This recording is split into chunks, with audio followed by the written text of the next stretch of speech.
Hello everyone and welcome to this video. Today I've got a small, simple landscape painting for you that was really fun to do, and it was one of those weird paintings where nothing really went wrong, which hardly ever happens. So in this particular video I'm going to be focusing on the sky and take you through some of my favourite techniques when it comes to painting clouds.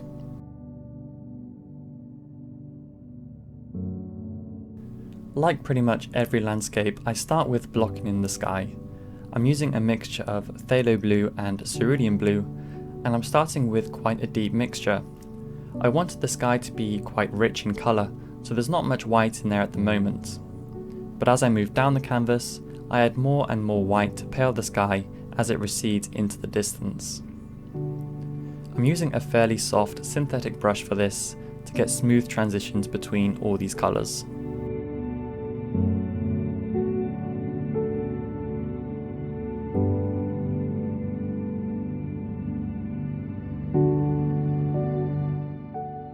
Once that's in, I move on to putting in some clouds.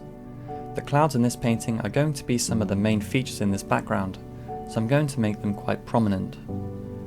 The first thing I do is establish the shadows of these main cloud structures at the bottom. I've just blocked them in with loose basic shapes, and I'm not that concerned with their precise placement. Now I can begin to put in some midtones, and I'm using a whole variety of colours to do this. I've got a light bluish white, some purple shades, and also some warmer yellowish tones. All of these shades are going to add a lot of interest to this cloud. I want this structure to have quite a lot of depth, so I'm avoiding blending too much to get some harsher lines separating the colours. These shades overlapping each other is what is going to give it a lot of depth.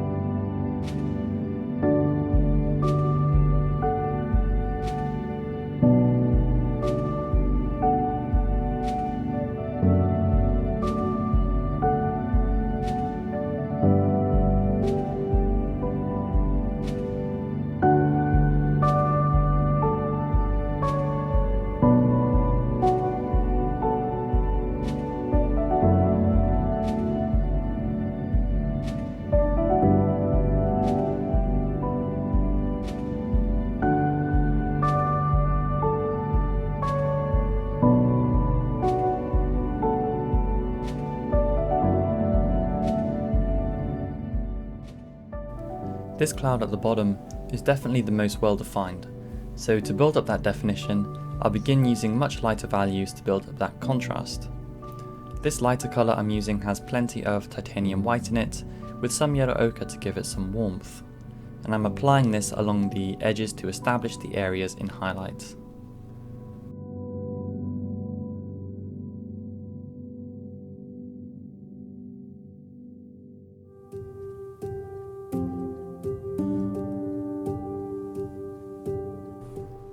Now I felt that it was a bit too light and airy in that area, so I used that darker colour to increase the shadows. I continue to work on this cloud, and as the paint builds up, I need to use thicker and thicker paint for it to take to the canvas.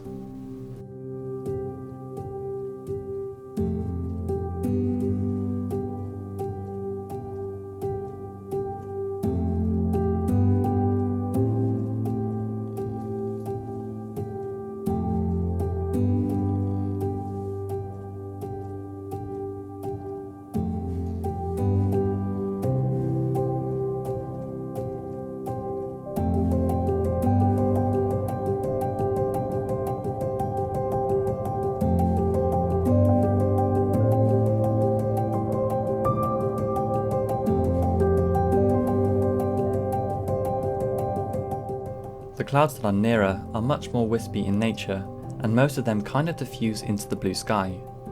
For these kinds of clouds, it's important to do this when the sky behind it is still wet, because that will enable us to get really nice smooth blends between the sky and the clouds. I start by using a very light blue mixture and brushing over the sky with these streaky type marks, and really working these into the surface. This is going to leave some very subtle shapes and colour variations within the sky that I can gradually build up to more substantial clouds. For the more well-defined clouds, I make an initial mark and then brush over it again to pull it into the blue colours underneath. This technique feathers the edges without losing too much of its definition. Now, not all of the clouds are light, so I'm going to use this dark greyish purple colour and put in a few darker ones. The techniques more or less remain the same, and it will help add some more interest and variety. Also, to increase the level of depth, I layer over this large cloud at the bottom with a well-defined darker cloud. Putting this in over the top really pushes this large cloud back into the distance.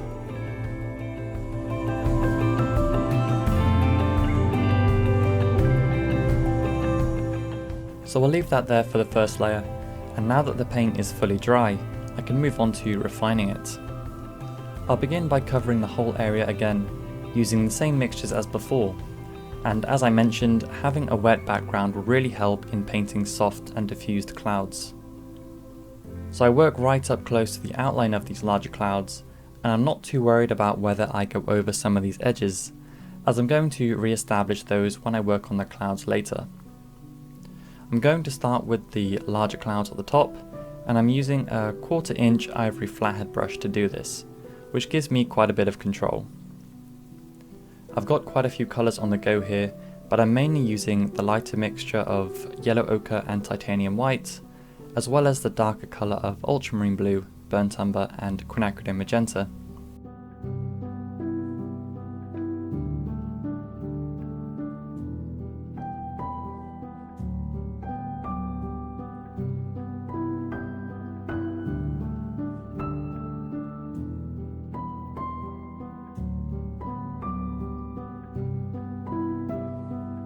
The lighter colour I'm using is very high up on the scale, so I can't really get much lighter than I already have. It's not showing up that bright because I'm applying the paint quite thinly, so it's showing a lot of what was underneath. To get varying levels of highlight within this cloud, I need to increase the thickness of the paint I'm applying to make it more opaque.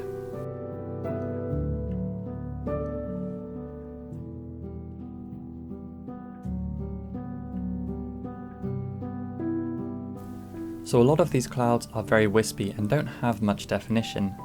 This is why I repainted the blue sky, as it means I can streak in these clouds and blend it in with the blue colours, leaving a nice diffused edge. The more I brush over it, the more the colours will even out, losing even more of the cloud's definition.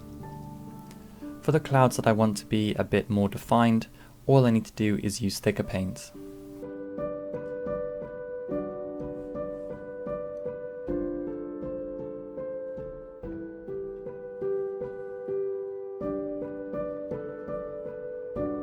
Moving on to the clouds at the bottom, these are the more interesting ones, and as they are thicker and much better defined, I can start using a few stronger colours, which will provide a lot more interest.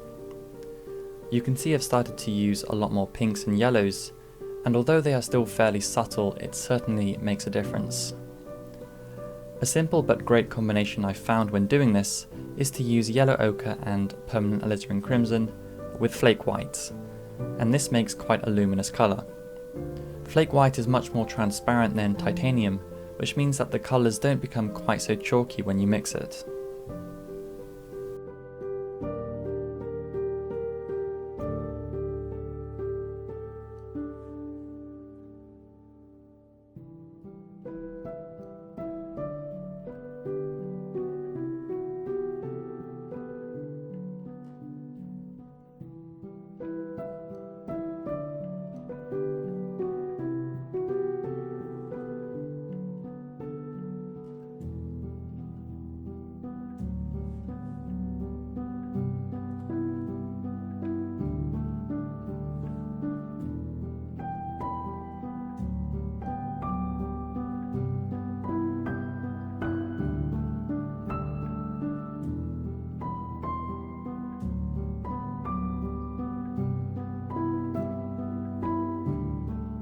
The middle portion of this painting is going to be occupied by a large tree, so I'm not going to bother painting the middle part of this cloud.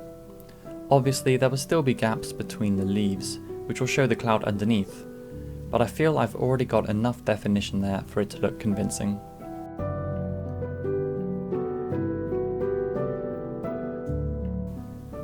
The area on the left hand side could do with some work, and the colours definitely need to be smoothed out.